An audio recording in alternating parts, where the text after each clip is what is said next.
Okay. Hi, everybody. Delighted you could join us this afternoon with the next in the IVI series. We've been running these webinar series for well over a year now, and I've been a host for so many I've lost count. So it's just lovely to be back today to talk about one of my absolutely favorite topics, which is retail.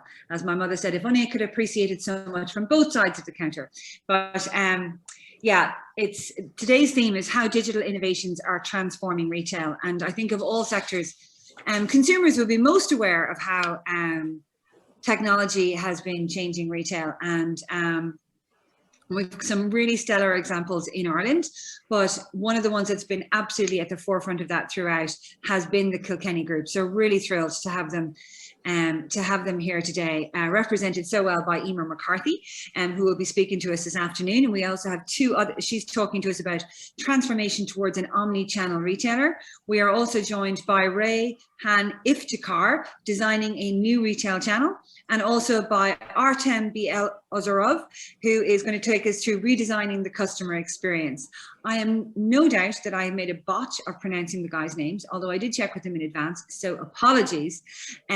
But I know the content is going to be absolutely super. Just to let you know also, before we go too far in, this is one of two. So there will be another retail webinar next week, which is going to be covering how AI analytics can enhance customer experience and expose new opportunities. But today is very much around how digital innovation is transforming retail. And so without further ado, I'm actually going to power on, introduce our first speaker. As I say, that is Emer McCarthy, Group Strategy and E-Commerce Director at the Kilkenny Group, taking us through their transformation journey towards an omni-channel retailer. Emer. Thank you, Joan. Thanks for the fabulous introduction, and good afternoon, everybody. It's my pleasure to present today, and delighted to take you through really what has been the transformation process for Kilkenny, we're an omni-channel retailer. Maybe before I kick off, I just want to double check if everybody can see the slides okay?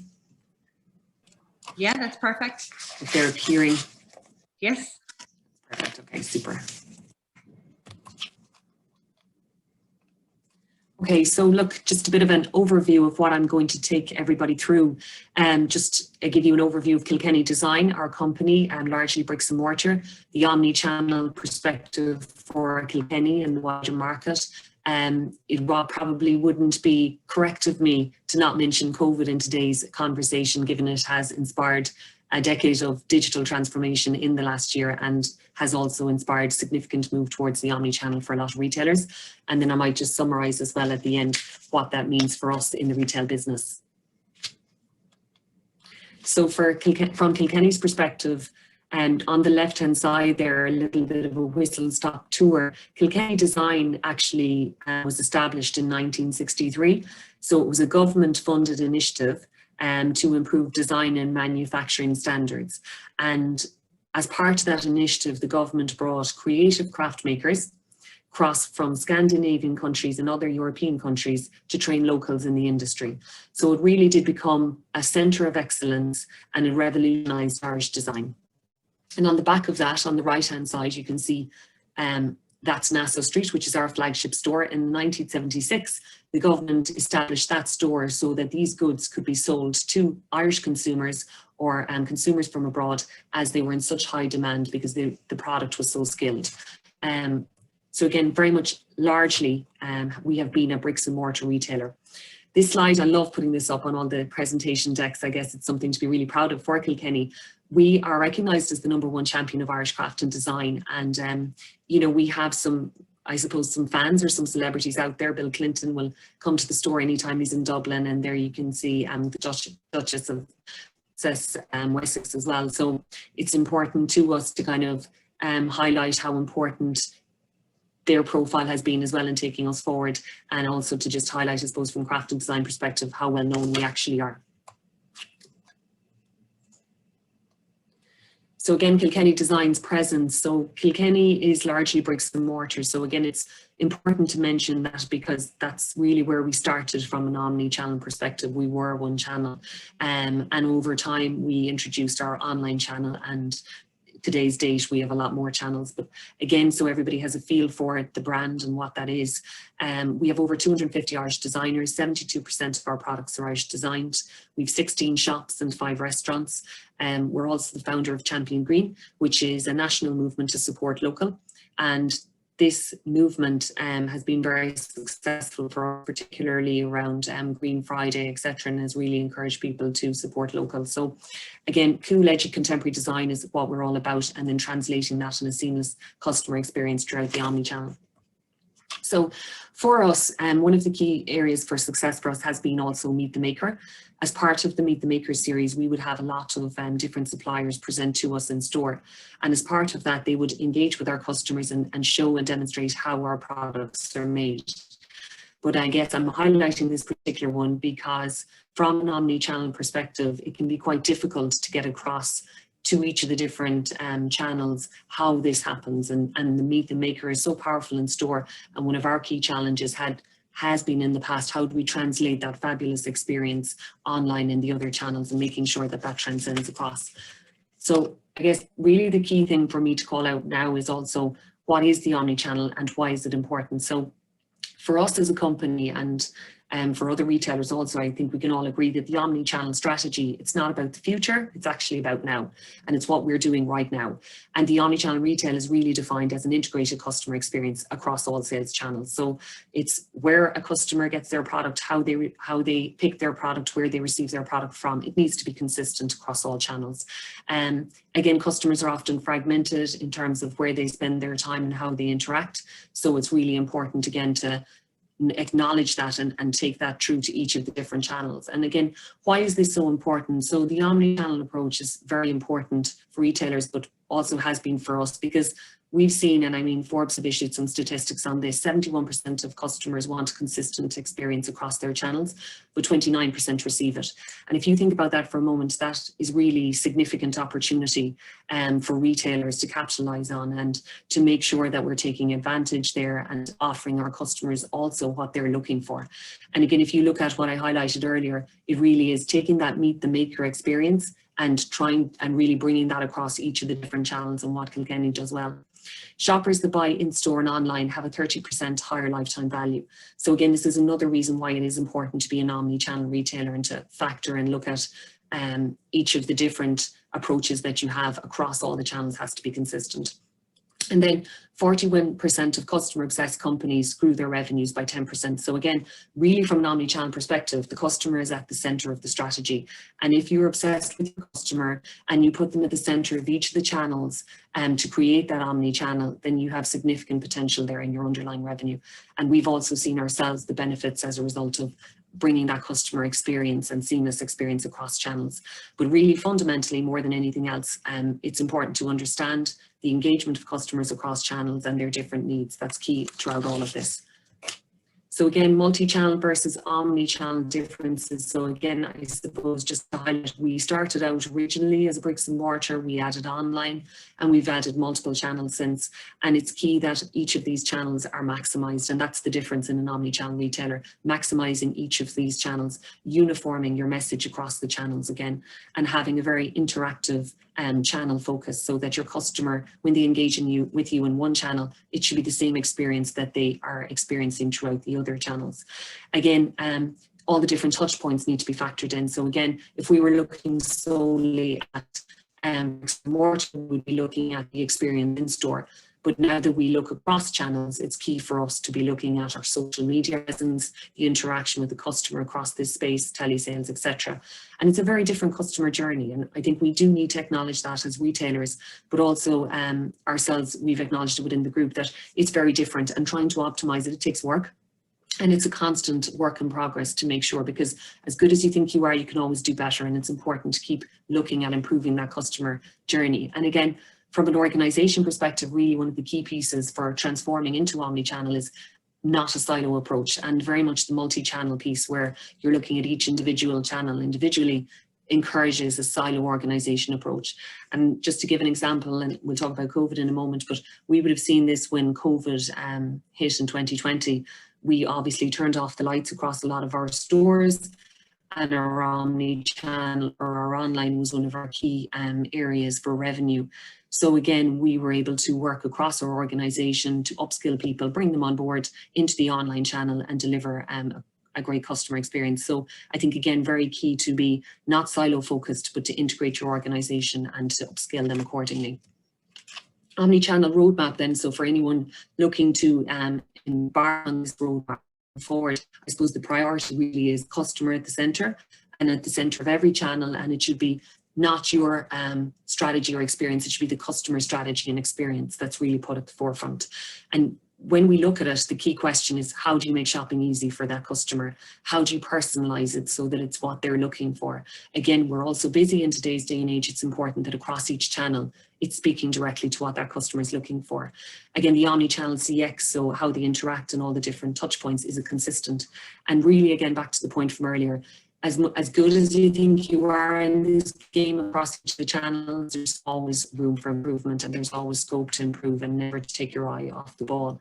And what that really means is tracking and measuring here effectively. So it's important to acknowledge KPIs across each of these areas, set KPIs, set simple KPIs to start with, and then move forward and continually try to improve and make sure that you are exceeding in that space to deliver the best experience for the customer. But I suppose really, the omnichannel roadmap is the direction in which you go to deliver your omnichannel experience. But ultimately, there needs to be a very strong foundation underpinning an omnichannel approach in a company. And what I mean by that is you need to have a holistic strategy really in place, and that's understanding your customer needs across all of the different channels and agreeing on your fulfillment strategy consistent, agreeing on your marketing strategy being consistent and being able to scale. So again, that holistic strategy is really important and key, and aligning everyone on that.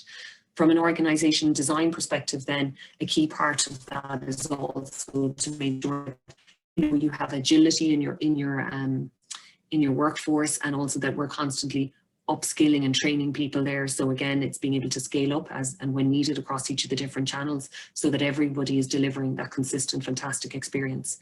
And again, I suppose prioritizing KPIs, etc., is quite key in that space, and knowing what you're looking to achieve and keeping your eyes on that. From a capabilities point of view then, I mean, really it's key to call out the technology underpins a lot of success in delivering the foundation for omnichannel and in delivering omnichannel success itself into the future. So what we mean by that is obviously, again, there's certain technology that you'll need to read your inventory across channels. There's technology you'll need to deliver an excellent fulfillment model. There's technology to deliver the customer experience from a customer service point of view.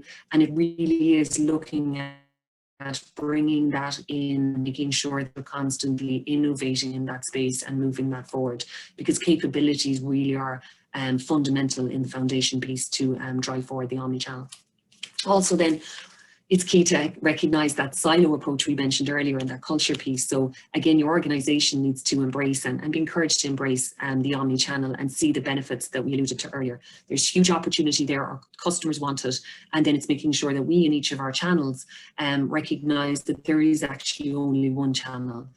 And what I mean by that is I suppose COVID being a perfect example, being able to close certain locations, ramp up in another location, and bringing each of the different staff members and key employees into that area, and everybody just rolling up their sleeves and moving it forward.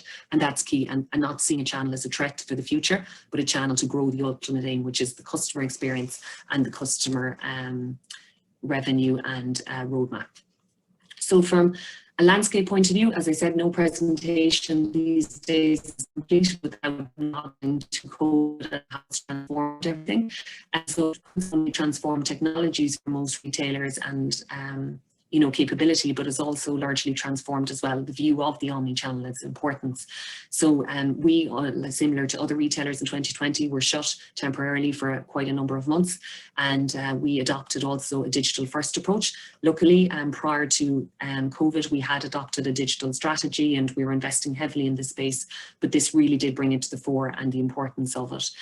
We saw significant e-commerce uplift, over 300%, which was fantastic. And on the back of saying, we looked at, well, what does our customer want? What do they actually need at this time when they're furloughed? And does online suit every customer? Not necessarily. They may need to access our people through different channels, and they might want that human touch and Therefore, on the back of that, telesales or remote salesperson and personal shopping was introduced. And again, I suppose it points to our culture and our agility to be able to move forward with these channels, but also the impact of COVID and encouraging and making people move faster through these channels. Again, most people would call last year a year of a decade of digital change in 1 year. And I do think that's true. And it's really brought us all forward so much for the future.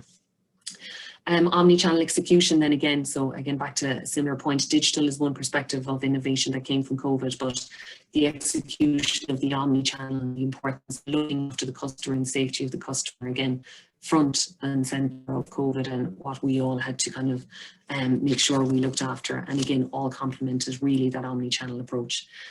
So again, this is just a little example of remote salesperson service and the types of activities that were switched on the back of a new channel effectively switched on the back of COVID. And here then I've just put up virtual and augmented reality. So again, we as a retailer are very innovative in looking at the types of opportunities we can move forward with. And we recognize that what customers want to shop on and, you know, where the future is going is about being open to that innovation. And we are currently working on our virtual reality store, and into the future then the augmented reality piece of that. So again, very, very exciting. And, you know, we've been working closely with Tralee, Munster University Technology, and also then the Main Youth Institute, the Innovation Value Institute, part of that. So again, some fantastic opportunities out of that, and also some key areas really for us as retailers to be considering going forward. I suppose really in summary, from my point of view, from a transformation perspective in Kilkenny, the omnichannel is here to stay, and my advice to every retailer is to make sure that, you know, it's part of there is an omnichannel strategy out there. It's going nowhere, and it's really important because it'll help you unlock growth and significant opportunity. It encourages us to maximize all channels. So again, it widens our scope and it widens our vision for the future. Understanding the customer and the needs and being consistent in your messaging and your touch points, all so important. And really that's what we're talking about when we talk about omnichannel, you know, and it really is the only channel in town. And new tech channels and new technologies, again, just to highlight, they're all really important, but if you don't have a strategy underpinning it and a foundation that underpins it, they're all adding on, but it's not consistent and it's not answering that omnichannel approach, and that's really, really important. And I suppose last but not least, just to acknowledge as well the digital retail cluster in the Innovation Value Institute. So I've been working quite closely now with Marcus and his team for, I would say, over 2 years, and he has brought some super value to us, and you know, really admire the work that he's doing, and he's leading out some fantastic work in this space with his team. So again, just to acknowledge that and to encourage people to reach out and utilize these type of resources, because these are fantastic and a phenomenal way for you to utilize what's around you to really grow, both as part of the omnichannel approach and then the technology approach also. So thank you. That's all from Kilkenny. Emer, that was just super. I mean, I have to say, I did look down and smile at the very start as I realized what was on my hand. My mother taught in Kilkenny in the 60s before she ever married my dad and moved to the Midlands. And Rudolf Hetzel was one of those designers who came over from Europe. And this is a Rudolf Hetzel ring that was my mother had made then at the time. So this is my little bit of Kilkenny on my hand, and part of that long tradition of brilliant craft and design that is there. I just really enjoyed that, and I cannot wait to go to Q&A, because I think some of the points you raised there around strategy and focus on customer are really important. So in case I get distracted by everything the guys are going to say between now and then, remind me to come back to that point, because it was a really, really important one. But thank you so much for that. And we will be doing Q&A after the 3 speakers. But our next speaker, I'm delighted to announce, is Rayhan Iftikhar, who is joining us to talk to us about designing a new retail channel. So much change, as Emer has pointed out, going on in retail, and particularly over the last 12 months in terms of adoption as well. Something that she mentioned in her presentation that I think leads into what Rayhan is going to talk about now is when Emer talks about augmented reality, and we all look at that now and think, gosh, that's so distant. I can just remember in 1998, I was about 25 years of age, standing in front of the board of Woolworths as a graduate intern, saying, no, we really think this internet thing is going to take off. So all the stuff we never thought would be possible has become possible. The stuff we thought people would never do, people are doing now. So Rehan, tell us a little bit about the future that's coming down the track at us. You're on mute. It wouldn't be a conference unless I got to say that at least once. I'll mute myself and hand over to you. Okay, so first of all, I just want to say thank you, John, and want to confirm you can see my screen and hear me. Perfect. Thank you so much, and I think John set up really well in what I'm going to talk about today. So first, I would like to welcome to this presentation on the IVI Digital Retail webinar, and just a bit of introduction about myself. So I'm Rehan Iftikhar, and I'm a research fellow at IVI, and I'm a part of the European project on digital retail called Perform. And today I will be sharing some insights from a project we are working on with Kilkenny on designing a new channel within Omnichannel Retail, and that's a virtual store. So just to share with you the agenda. So I will be first talking about what is Perform and what is IVI Digital Retail Cluster, and then move on to what are the new trends, especially in terms of AR, VR. Then we'll go into detail of the virtual store itself and how we go about designing that virtual store, and we'll end with the key takeaways for you, and if you want to design an experience like that for your customers.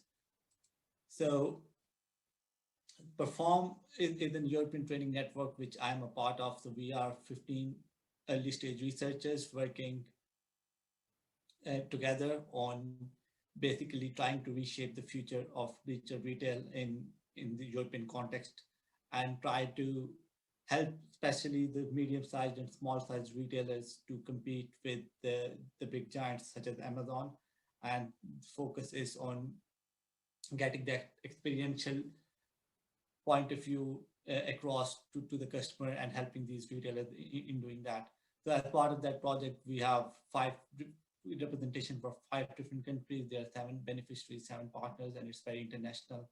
And we have people from almost all the different continents of the world working on it. So that's a very international project. And then that brings us to the digital retail cluster at IVI. So basically, that digital retail cluster at IVI, which even also mentioned before, is a team of researchers led by Marcus Helfert, and we have expertise on different aspects of digital retail, on business models, operations, specifically on the design of digital technologies for improved customer experience, which I will be talking about today, and also in terms of digital technology adoption road mapping. So at IVI in the digital retail cluster, we love to work with different companies and help them grow in specific aspects, especially in terms of digital transformation and digital retail. And again, so how and where Perform and IVI Digital Retail Cluster meet is both of the entities are working in reshaping the digital retail future, and our research focus is on across the board.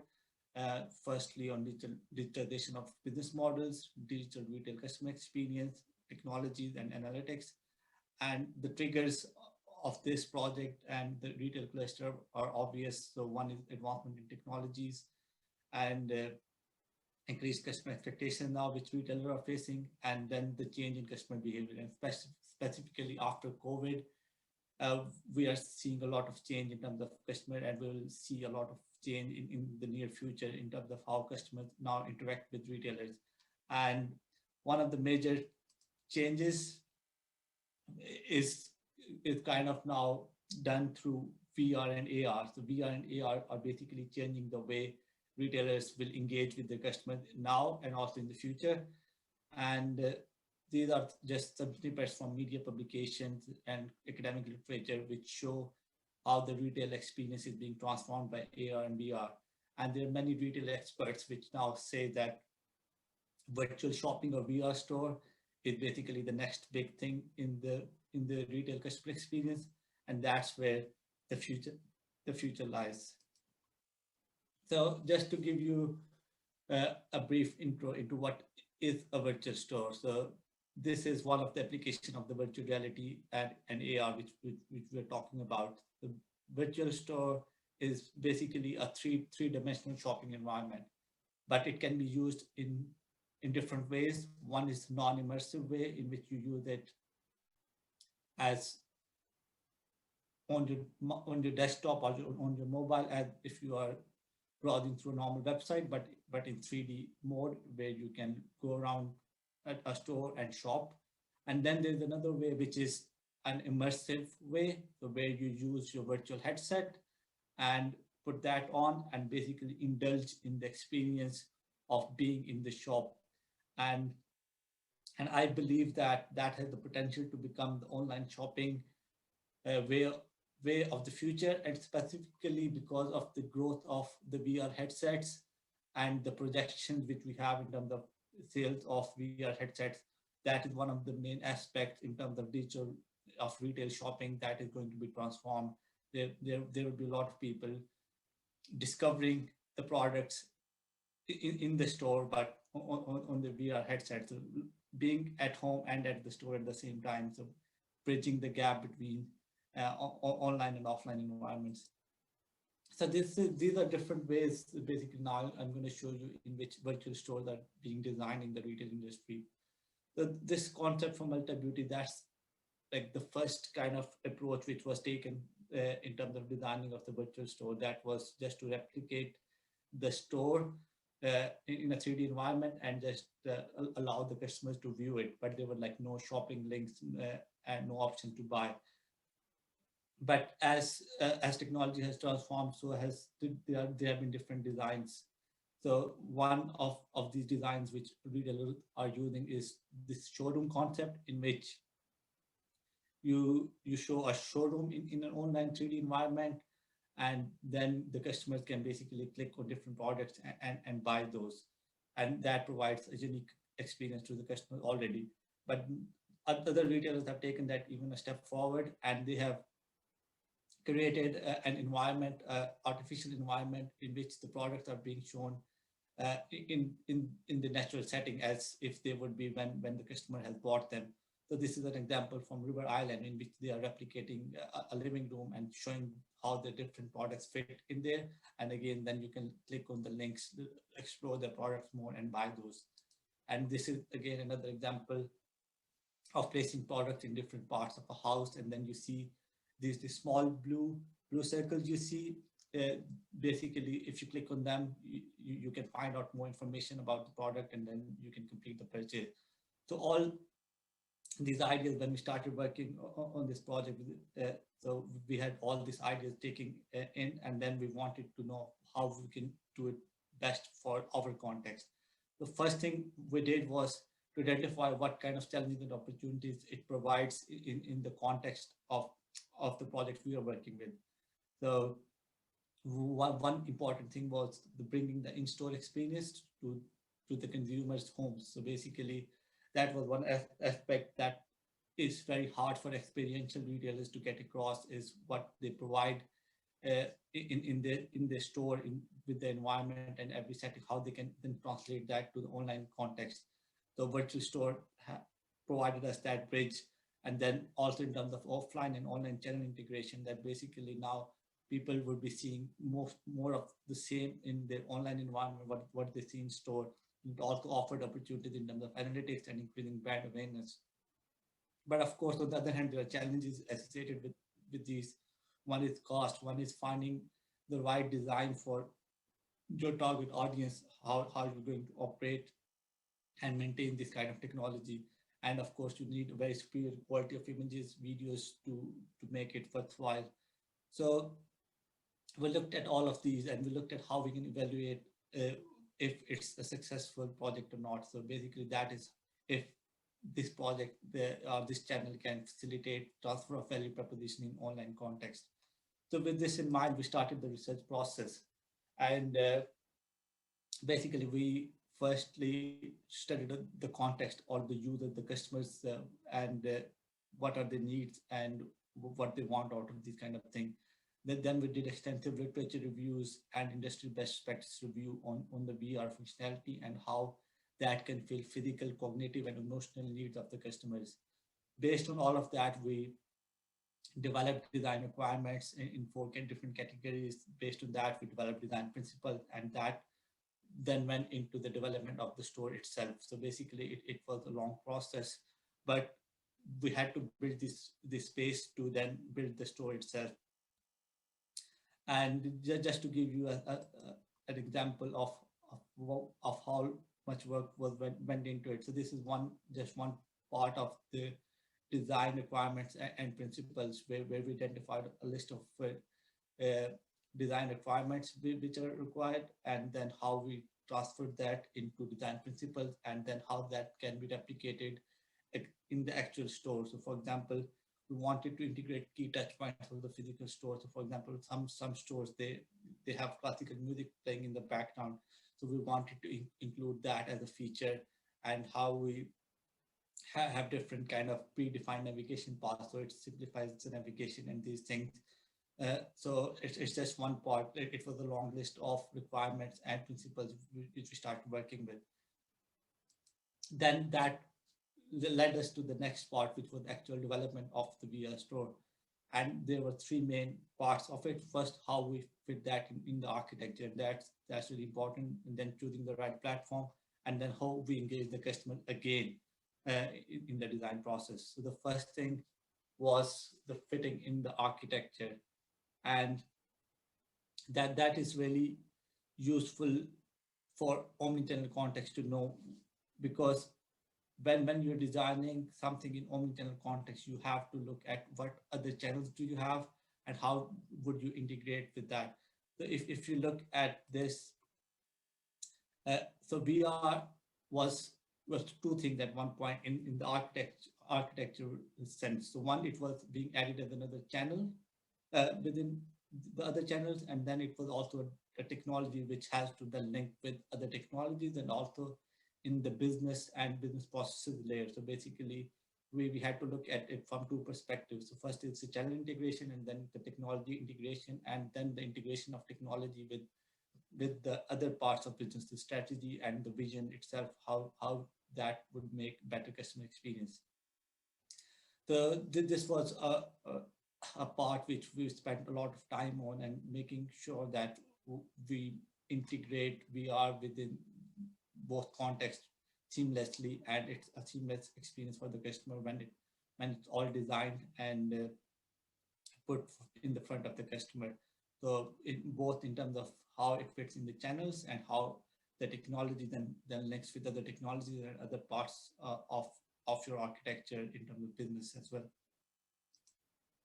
So then one of the main parts in terms of development was choosing the right platform. So there are a lot of different technology platforms out there on which you can start building your VR, but it was not an easy journey to choose which one is the best. And we then developed a long list of factors which are needed to be considered, and then divided them into three main categories: experience, analytics, and functionality. And then we rated 9 different platforms on these different criteria, and then selected the platform we will start building the VR store on.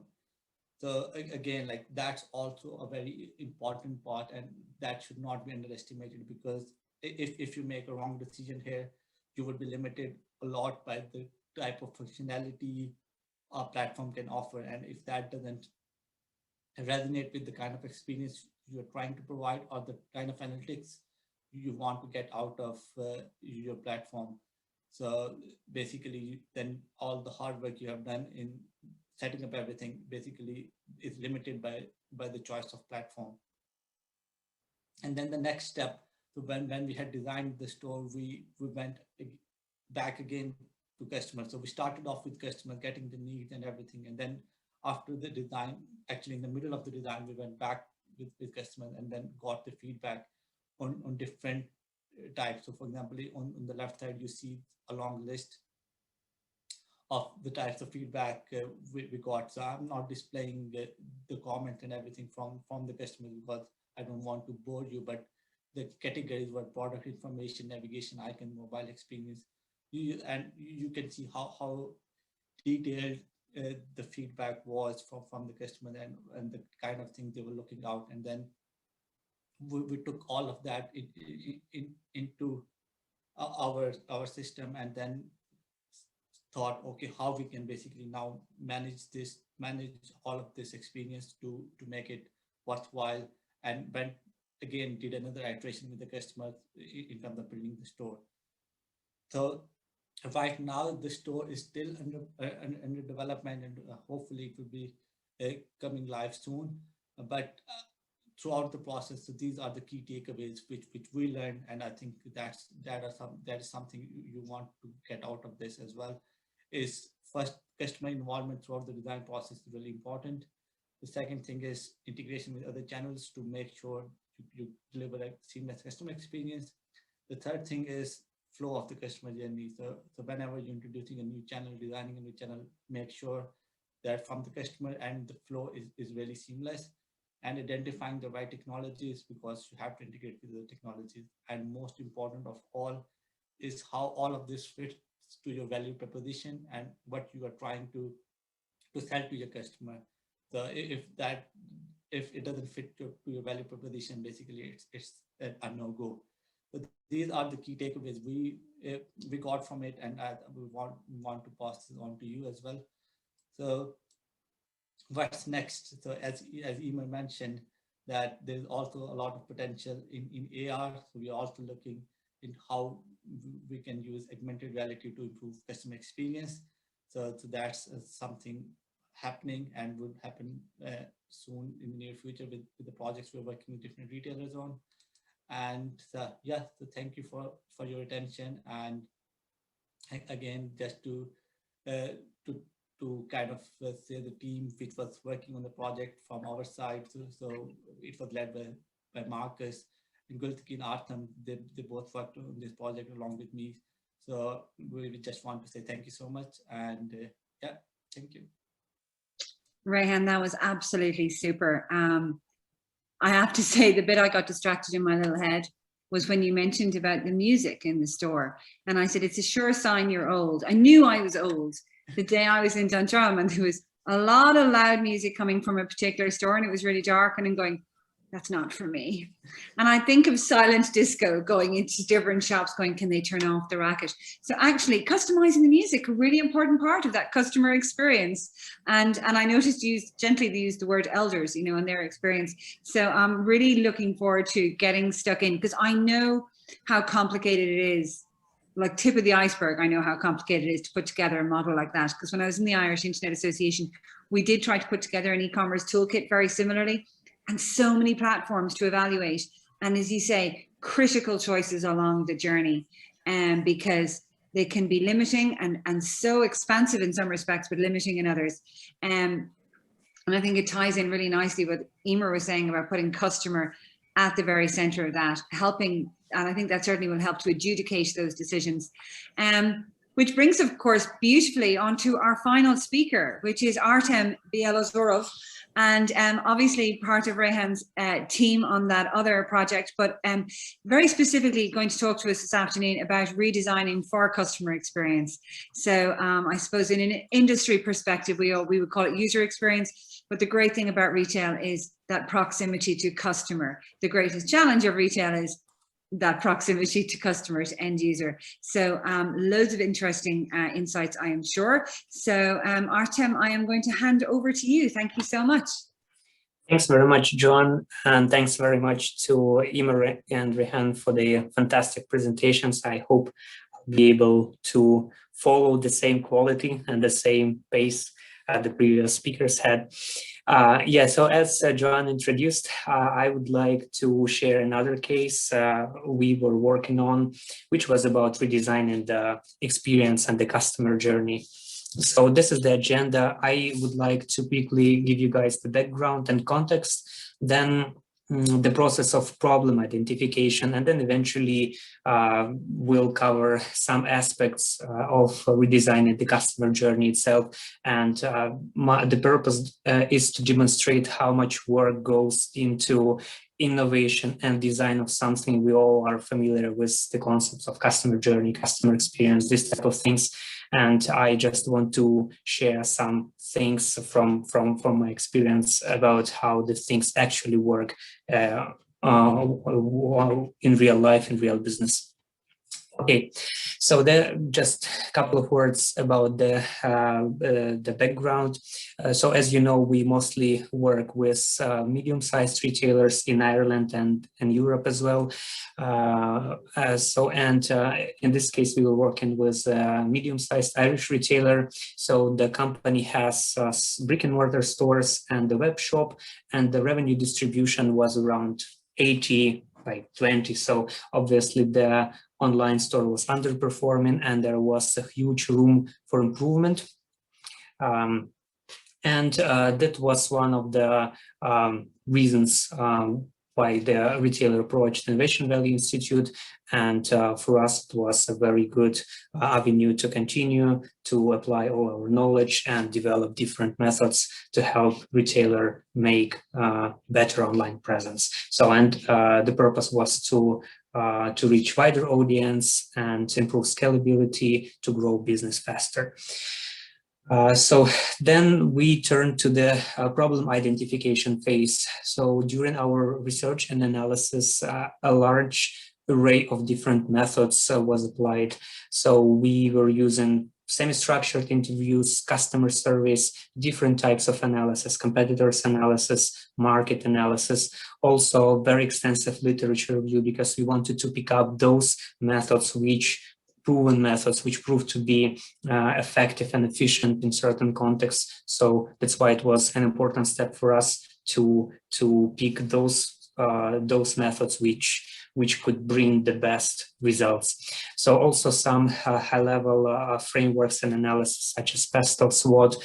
So the entire, like a very huge number of different approaches we used, and one of the outcomes we had eventually was the concept evaluation metrics. So we developed this tool in order to understand which solutions would be, which solutions we can prioritize for the time being, because obviously when it comes to making decisions, you have a large number of different options to follow. So, and our purpose was to come up to select those which would be effective and yet simple. So those which will not require huge funds and time to have them implemented.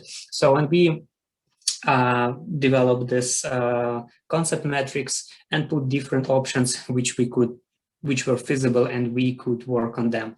And as I said, one of the underlying challenge for us to improve the work of the online store. And there were a couple of things which we could address in the short term. They were simple and effective. Some of them were a bit more complex, but still effective. So that's why the decision to continue with the redesigning of customer journey on online shop was based on the quite an extensive research, quite a bit of work we invested into it, and that's how the this part of the project initiated.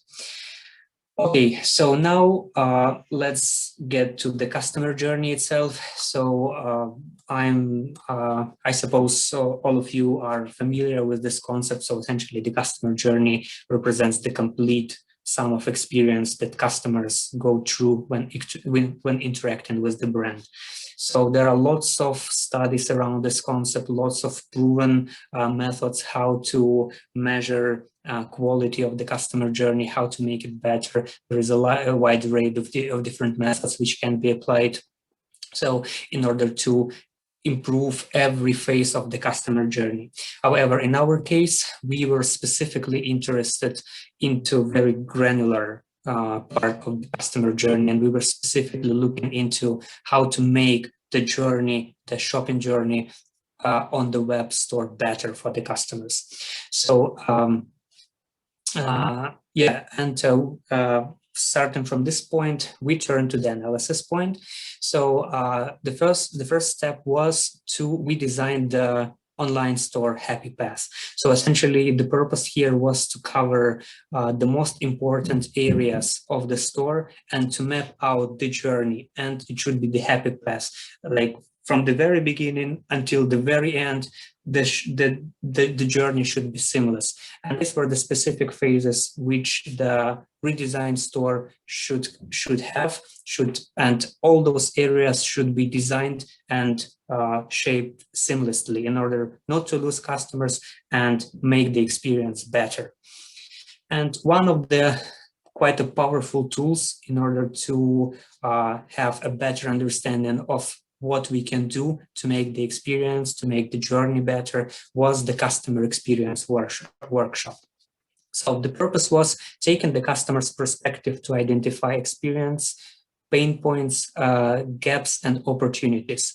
And the expected outcomes were, we were looking into getting better understanding of what customers feel and experience when they interact with the online platform.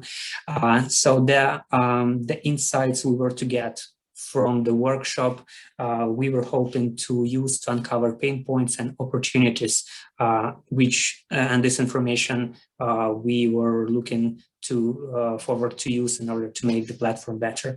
And of course, we were hoping to develop a range of design principles which would serve as a I'm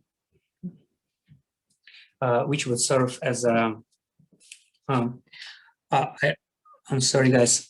I got a message that you can see the notes, right? I apologize for that. Okay, is it full screen now? It's full screen. It's not that we could see, we could just see your next slide, but it's fine. Okay, that's okay. Yeah, so we were hoping to develop a design principles which we would be able to use to make the customer journey better and seamless for the people who will be using the platform. And so the plan was to represent the existing website, both versions, the mobile and desktop version, and also the new website. So the team of designers was also involved into the project, and they designed the concepts of the new website, or all the mock-ups and all the images. So our purpose was to print out on huge paper sheets, like A3 paper sheets, and we were looking into addressing 5 major areas. So we were hoping to get information from the workshop participants with regards to what they think and feel towards site landing, product discovery, product presentation, cart management, and checkout phases. And every phase comprised of different of specific points we were hoping to get information about. For example, when it comes to product discovery phase, we were looking into what customers think and feel about search and filtering, about category browsing, sorting and ordering of the products. So with regards to product presentation, we had to make sure that the images on the website are of high quality. What the customer thinks about product reviews, pricing, descriptions, and all those areas we were looking into to get better understanding of how they perceive the current website and what can be done better. So then we ran the workshop. It's just the stock image, but our workshop looked pretty much the same way. So the participant, we put the printed copies of both stores, the existing and new versions, on the walls, and all the participants were given the sticky notes of different colors. So depending on the colors, they were encouraged to leave different types of comments. For example, where they see pain points, where they see opportunities, what they like, what they don't like. So all those things we encouraged them to share and provided them with the sticky notes. So, and there was the facilitator as well, helping the participants to go through the entire journey. And at the end of every journey, we distributed the sheets with the questions, where we asked participants to share their feedback, what their experience was with certain areas. So, for example, website landing and what they think of the homepage. We asked them to put the number from 1 to 5. So the statement we were measuring, I feel that my experience with this part of the e-commerce platform is either strong, coming from strong negative to strong positive, and they were also encouraged to believe in some qualitative feedback, so we could have some richer information to work with. So at the end of every customer journey, we had this customer experience curve, and it was a visual representation of what participants feel and think about every journey they were provided and they were asked to measure their experience with. And after all the information was elaborated, after we processed all the questionnaires and talked to the participants, we developed a range of important design practices and principles. So, of course, some of them might think as some common sense, but eventually it was our discovery, and this is how these principles were developed. That's why they were very important, that we would stick to them in the future when developing new solutions and new customer journeys. So the principle was human-device interaction, that we should always consider how the users feel towards the product, towards the journey we provide them with. Consider omnichannel. So it should be the strong bond between the customer and the brand. So in order to make customer from just occasional ones to the loyal, they should feel the very strong connection with the brand. Keep pages simple. They should be informative and they should provoke action. And important thing, they shouldn't be cluttered, with different items, with different images. So this one of the outcomes. Put the customer first. As I said, it's 500% more expensive to get new clients rather than to retain the old ones. So that's why as much effort as possible should be directed towards building some loyalty around your brand. And it was an important discovery for us as well. So highlight product champions. And again, I just want to emphasize how much work goes into shaping different solutions, into shaping new designs. So user experience should fulfill the user's time and need. So we should be always mindful about people's time, and essentially should try to anticipate what they will be looking for at the platform and to provide them with the items they need.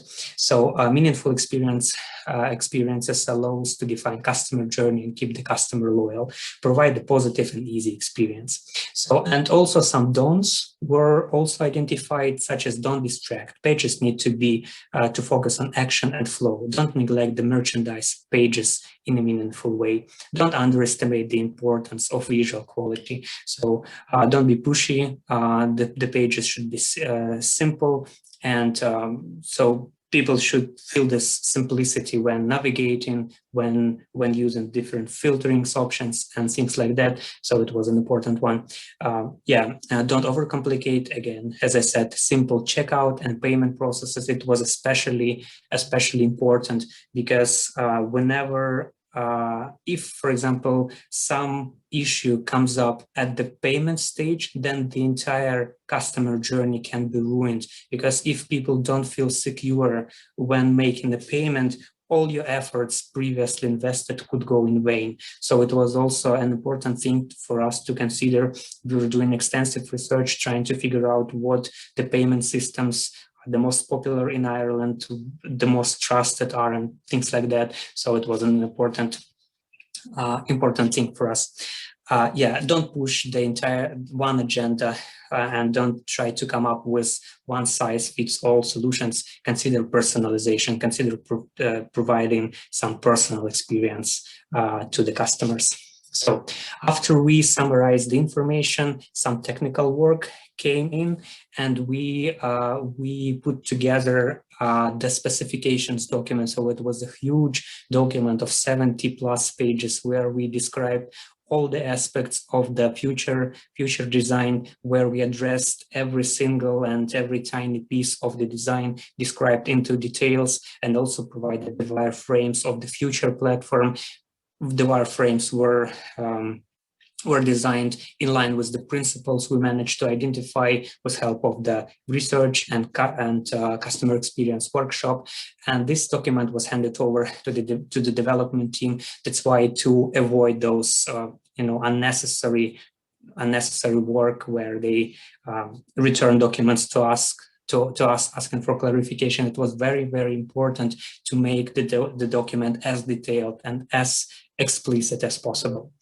So then we made the functionality checklist. So and here it was done in conjunction with the development team. So every single piece was given the development effort from low to medium and high. It was important to prioritize which features should be designed in the first place, which features could wait. So it was important to identify what the development effort will go into every single piece of the future design. And also all the features were given kind of the state of on the website, whether it's going to be sticky or pop-ups or links. And it was also important for us because depending on what the feature would be, the development effort was based on this. So it was a technical functionality checklist.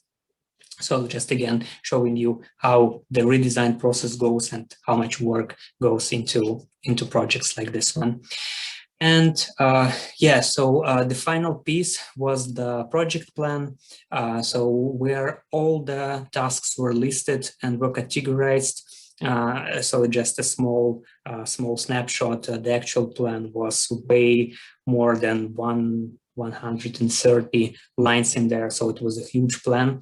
And we tried to assign the realistic timelines and the people responsible. So every task was given a status. So everyone, we could keep an eye on how the progress goes, which is also important for any project to be keeping an eye constantly on how the progress of the project goes, and if it goes in line with the project charter and with the project plan. Yeah, so that's it about the project. And just to conclude my presentation, so here at IVI, we collaborate with organizations of different scope from different backgrounds and countries, and we are helping them shape more sustainable digital transformation paths and digital future. So, and we collaborate with companies, enterprises, and wide number of public bodies, so providing them with different frameworks, for example, IT capability and maturity framework, which is the framework is built on the extensive experience and expertise of a huge number of researchers who contributed all their knowledge to development of this framework. And yeah, also there are lots of ways to get in touch, and please keep an eye on all the social media platforms. Here at IVI, we organize different events quite frequently. So whenever you have time, you are always very welcome to join. And please also keep an eye on the social media platforms. We often have different important updates, which will definitely be of interest to you.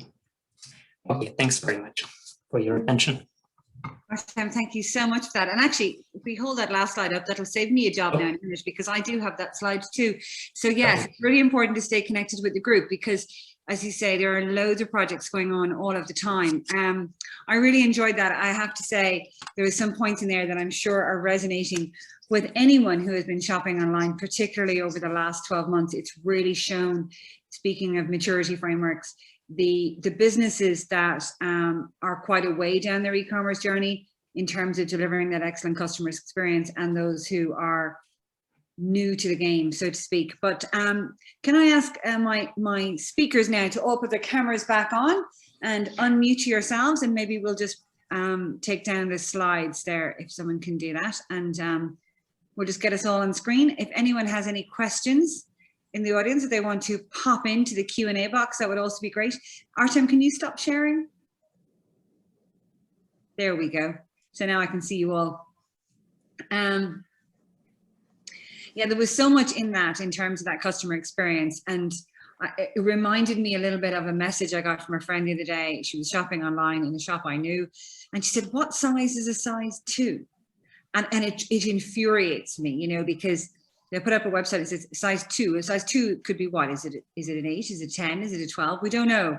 And I said, oh, go, you have to Google the brand separately and find out what sizing they're using. And is it a 38? Is it a European 38? Is it a French 38? Who knows? So all of those tiny little things that can really infuriate the customer experience. But anyway, they say retail is detail, and I'm going into too much detail now. I need to come back up a little bit, because actually I didn't forget, and I do want to go back to one of the most critical points that was in Emer's presentation at the very start, which was culture. And one thing that kind of stuck in my mind, and it was an issue, I'd seen it with retailers for years, this idea of online competing with offline, and that multi-channel mindset of everyone is competing against one another. One store is competing against another, which is competing against the offline store, which is competing against the online. And Emer, I think the way you presented omnichannel really just resolved that issue in terms of culturally, there's only one channel. It's channeling product to customers. Can you talk to me a little bit about the cultural shift that was involved in Kilkenny as you went through that journey? Sure. I mean, as I highlighted at the start, we are in business with quite a number of years, and it did start out as a bricks and mortar business. So I guess, as you alluded to, Joan, it's very easy to believe that people then will be cognizant of their own channel, and then there is a fear probably, and there can be a fear, and I've seen this in other retailers as well, that as you add more channels, are you actually taking away more of the pie from one of the channels, whereas really you should be growing the overall pie. And that's kind of the culture shift that really has to take place, is that everyone recognizes the importance of all the channels, because some of the statistics I did put up as well just highlight that your customer lifetime value, your retention across all the channels, they all benefit if you have one approach. And culturally, I think that, you know, we have definitely as a group evolved in that respect. And I think that it will have actually transformed a lot of retailers, the whole COVID impact, because COVID really highlighted that for retailers to really succeed and to be able to take advantage when the lights are off across so many locations, they needed to turn on digital channels. So the time to be afraid of digital channels was no longer there. And we've even seen the adoption of digital channels across different segments and older age segments increase significantly during COVID. So I think, Joan, after COVID, there's actually a different mindset as well that will hopefully stay into the future, and which has really resolved some of that culture piece, even I suppose for us, but definitely for a lot of retailers that I was spoken to who would have been maybe years behind that approach as well. Yeah, I think that's a really great point. I mean, and I think you referenced it even in your presentation, that we've been through this time warp, a 10-year time warp. It's cultural, but it's also technological. I mean, the people who had put up barriers saying, you know, e-commerce not for us, we don't need to do it. 6 months into COVID and you're going, seriously, you've got to get your act together. It's not enough to do a little reel on Insta and show me what you've got. I need to see more than that. I need to be able to shop. Phoning you is not cutting it for me. And I think that I think a lot of barriers have come down in that time. I also think it's interesting too, because I was really intrigued and delighted to see that your background is actually accounting, and that's a real focus on the metrics. And of course, the real joy of e-commerce and digital is that level of analytics and visibility of the different levers that are at your disposal. How has that been for you in terms of managing all of that data? I suppose having an accounting background, I probably sometimes come with the two things with a little bit of a different perspective, and we all come to things with a perspective of, does it make money? But sometimes in the online world, you do things that don't necessarily always make you money. You're doing it for a different reason, and you have to invest in it for the future. And that's something, I suppose, Joan, it's an interesting thing that I've learned as well in my journey, is that there's a level of investment there and you're taking a punt on it to return eventually in the end. So that's probably the first point with the accounting piece. I think that that's interesting. That would definitely make me feel different to other people who've been in the space of e-commerce. And the second point then on data, obviously, I suppose to really personalize the customer experience, you will have to utilize the data in the right way to do so. And I think, you know, again, we're in a world where we have to be cognizant of all the rules around data, etc., and respect all of that. But certainly, if you want to really optimize the channels, you're going to need to utilize the data again. So Joan, do you shop with us 2 times, 3 times per year? Do you prefer to shop in the store? Do you prefer to shop via telesales, or do you come to us via our website? And that component is really important, because again, if we talk about a seamless customer experience and providing the experience that the customer wants, how they get the product, when they get it, again, do you prefer to get your product in 2 days, or are you happy to wait 5 days? If we don't have data on these different pieces, which customers are very often very willing to share because they want their expectations managed, then we're certainly not really optimizing that customer experience in the omnichannel and creating that overall seamless omnichannel approach. So data is fundamental, but obviously also changing in terms of rules at a phenomenal rate every year as well. So it's important to keep that in mind too. That's brilliant. I'm going to come to Rehan next, because actually there was something you're talking when you started showing us that new channel, that, you know, this augmented reality, and I realized that actually I've not worn the headset. I have done once or twice in the past, you know, as a, you know, experimental thing, but I realized that actually through Instagram this year I've attended 2 art exhibitions using AR, and I kind of got very accustomed, just on a normal screen, wandering through and moving to those spots and looking and experiencing something. Now, it's obviously something that lends itself very, very well to that. But again, it's this gradual transition. As the retailers are adopting the technology, I think customers are readying themselves now. We've all been exposed to and experienced a lot more over the last 12 months than we would have done before. And as I say, I'm totally ready now.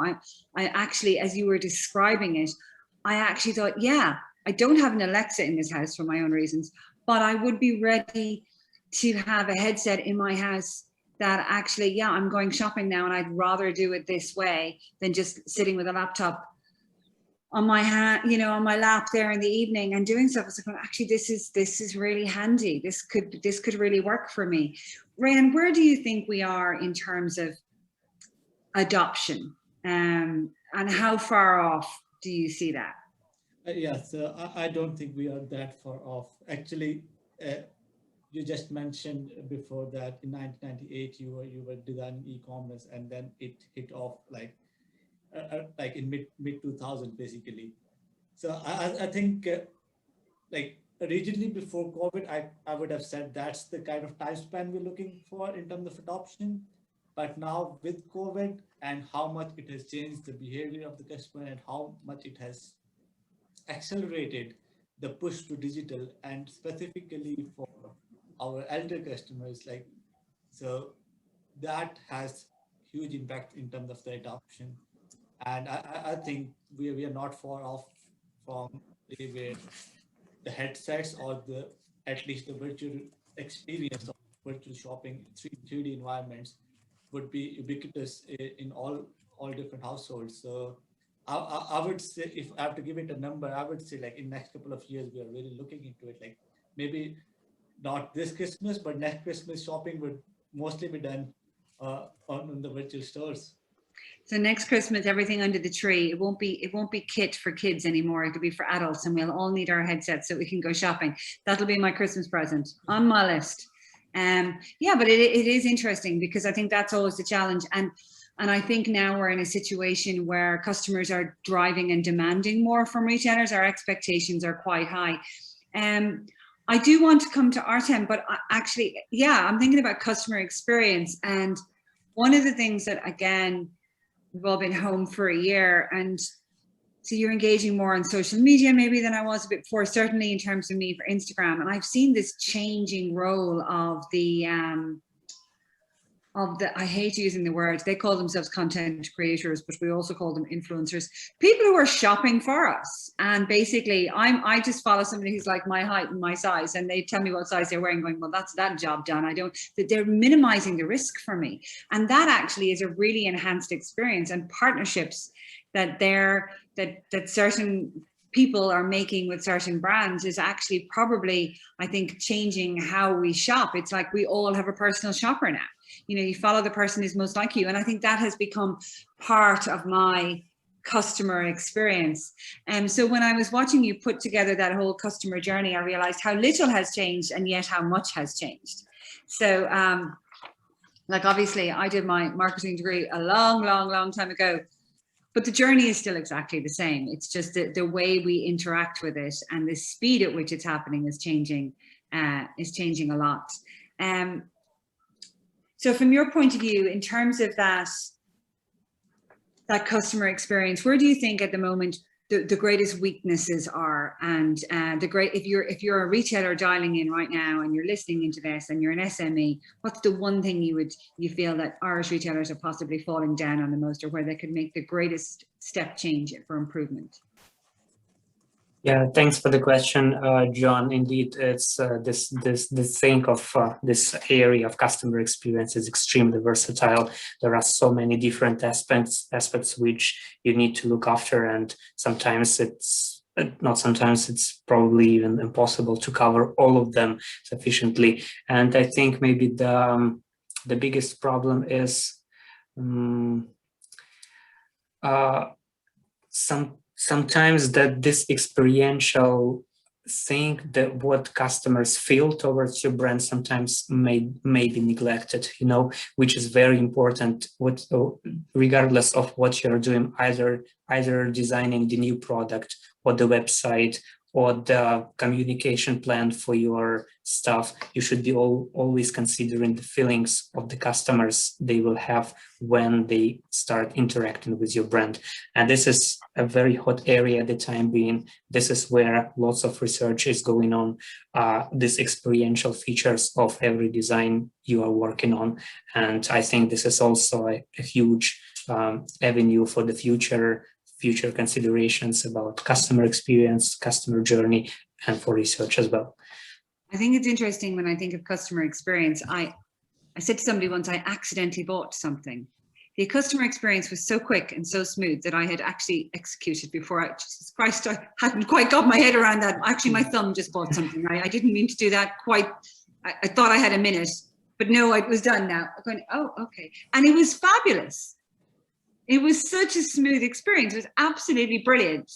But I also know there are other customers who would rather it was a little bit slower. Okay.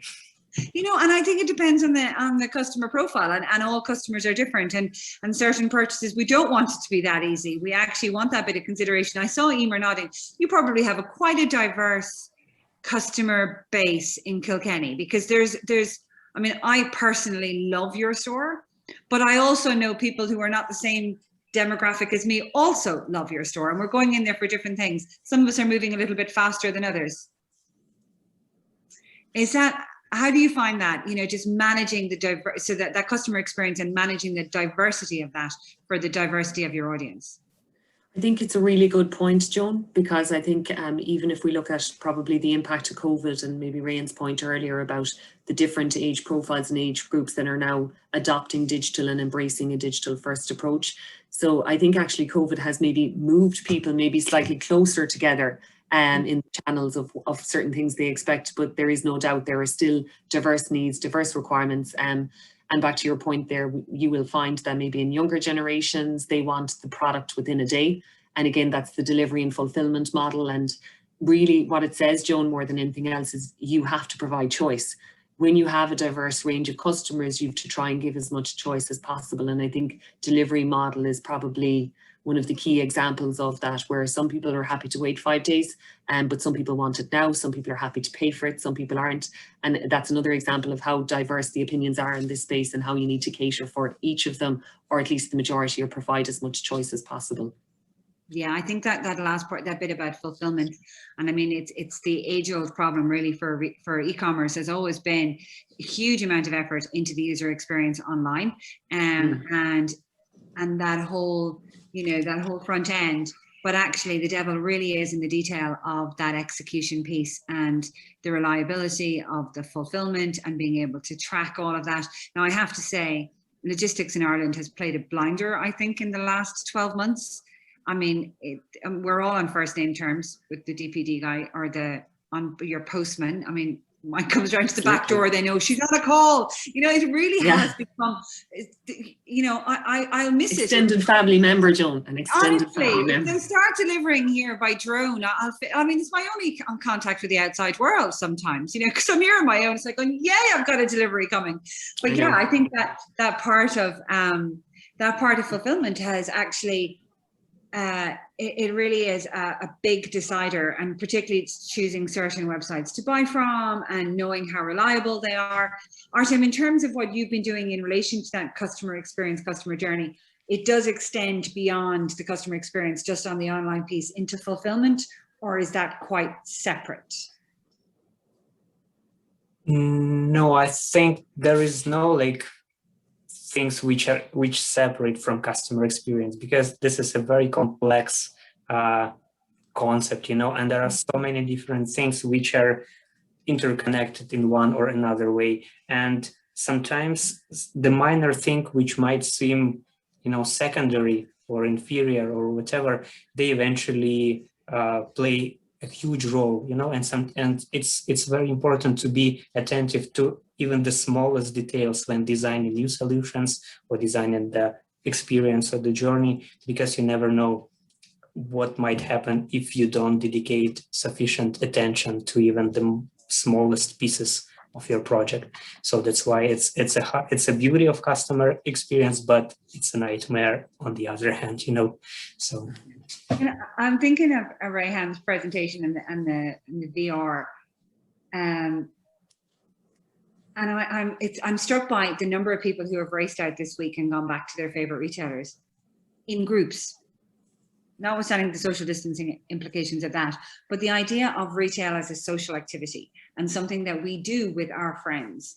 And I think, that's borne out in Kilkenny, and the importance of having, the restaurants and the coffee shops there, that we recognize that actually for a cohort of people, there is a social element to retail. And obviously when we look at new retail channels, to what extent can we build social into that? Or, so can I meet with my friends in a virtual world to go shopping? And or if I can't, are we saying, actually, that's going to work really, really well for certain types of retail and not going to work so well for others? Do you see limitations coming there, or demands? How do you see that playing out? Yeah. So I think everything is delivered or accelerated by the customer nowadays, and the technology, the opportunities in terms of technology are limitless. And as you were talking about the social element, and in the virtual world, we now see that a lot in gaming, where where VR is kind of facilitating the social contact, because when you are in that space with the headset and then you interact with your friend who's also in that space, so basically there's very minimal divide. You feel like a part of the same space, and basically that's what would happen in shopping as well, that when you go together in the store, because it's a virtual environment and you interact with each other. And I think that's where most of the engagement would come, and that's where the success or failure of VR would lie, if they can facilitate the social element or not. Honestly, sorry to interrupt, but you're so right. I don't know why I didn't think about it. I mean, I have a godchild who is absolutely doing, he's playing Fortnite or whatever he was doing last year and gaming with his friends remotely, all of them getting together and gaming together. And I realized that, of course, the progression of that for young people will be shopping online in exactly the same way, in that collection, in that gang of friends. And Oh yeah, I need to get down with the young ones again. It's terrible. This has been quite an aging couple of hours. I've got to tell you, I'm feeling quite dated. Just like, so coming back to one thing I picked up from Emer, and I think I want to reiterate that. So another thing which is very important for retailer is that choice thing. The choice is going to be really, really important going forward. And you have to cater for different kinds of customers. And there will be some of your customers who would love this social element in the virtual reality world, but some would say, no, I want to go and have that experience of the physical store, have that lunch on the first floor of the Kilkenny store. And that's what they want. And so you have to make sure with this omnichannel approach, you're not missing out on those kind of customers as well. Yeah. The first is good, but it's not all. You have to think about the whole array of different customers you have and the diversity they bring, and the experience you provide should also be diverse. Yeah, I have to agree. I mean, I have to say, with weather like today, I'm sure it's not what Emer or any of the retailers really wanted for the first week of reopening.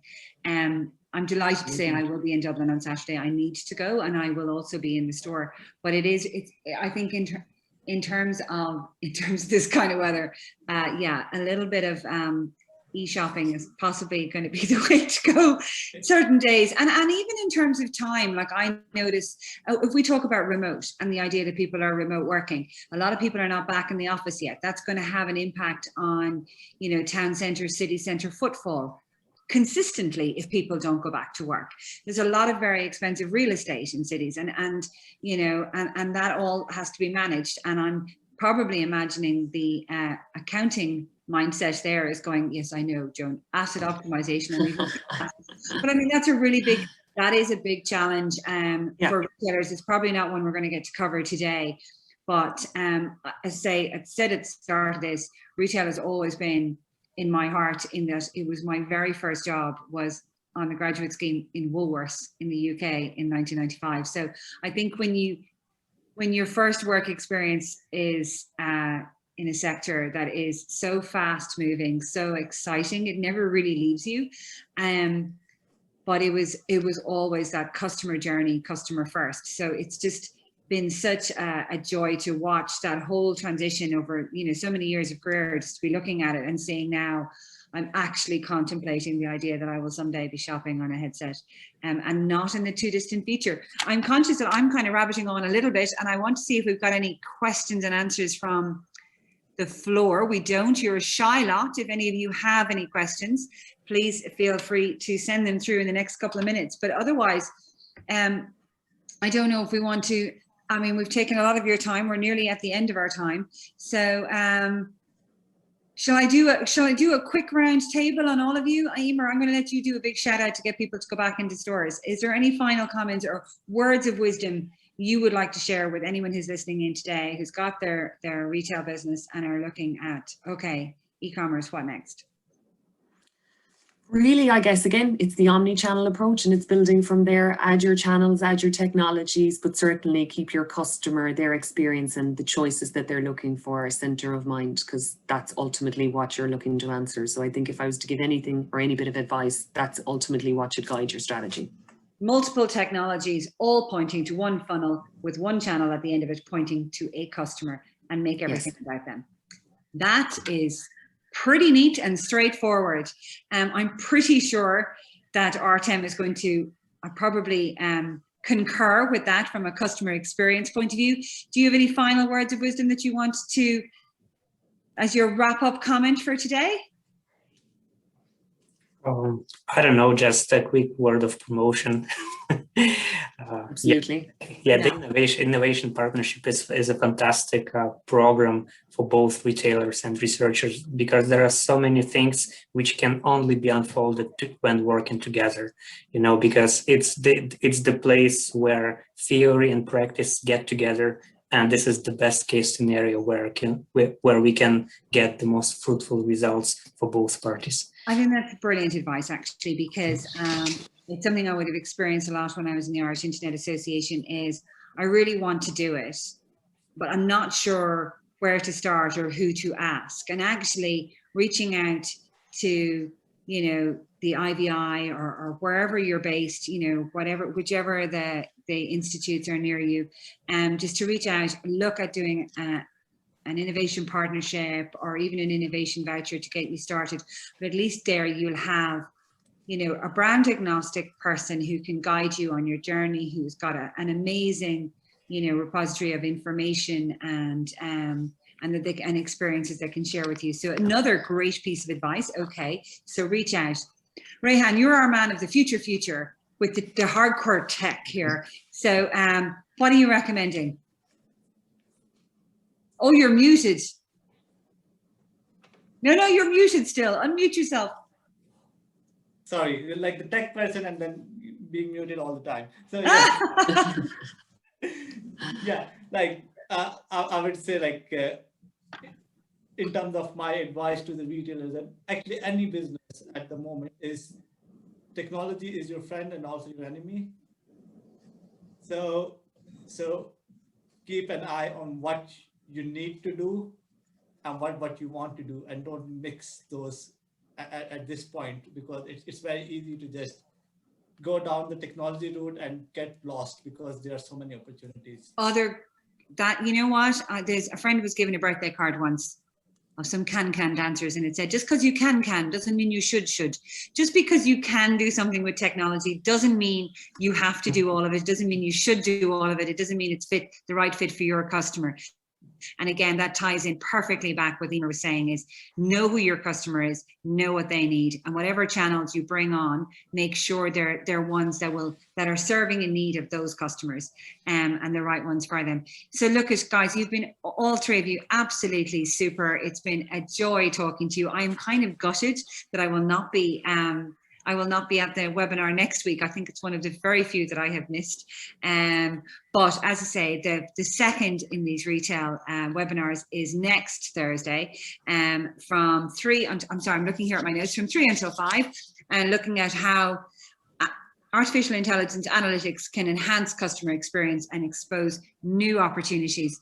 So yes, getting under the hood of all the data next week, looking for new opportunities, that will be covered off next week. I know Artem had a great slide up there earlier on with all the ways to get in touch with the guys at IVI, but info@ivi.ie will always be a good one. And I think it's, there's the slide on next week's event. And there is all the ways to get in touch. So I'm going to leave that on the screen for a minute as I wave goodbye to Rehan, Artem and Emer. And again, retailers have had a tough time. So online or offline, the shops are back open again, and as safely and as enthusiastically as possible, I think we should all get back out and support them.